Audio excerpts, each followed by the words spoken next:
Nani huyu anakaa hapa kama amefukuzwa kwa group ya WhatsApp? Kijana, jambo ama jambo vizuri? Wewe mzee, toka hapa, niko busy na stress zangu. Sumbuani. Wewe uko busy na stress, mimi niko busy na furaha. Hii dunia yana haitaki wafikiria, inataka watu wanafurahia bwana. Haiko mwana tukizi kidogo. Mzee unazingua, unanitafuta?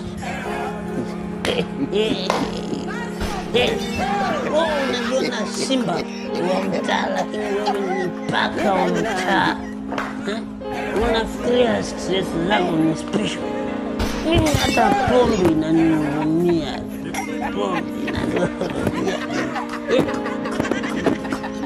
Lakini mzee unataka nikushike nikuingize kwa grupu la kipigwa maneno? Mazima. Kidogo nipige niite Red Cross. Kijana, mapigo yako hayawezi kunipa. Hayawezi.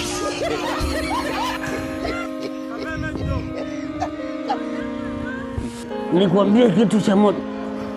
Maisha ni kama chapati ya jana.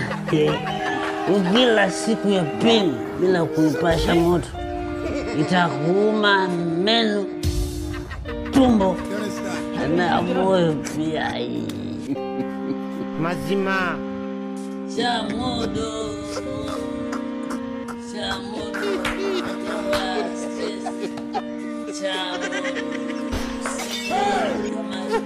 Maisha yanapenda walimu.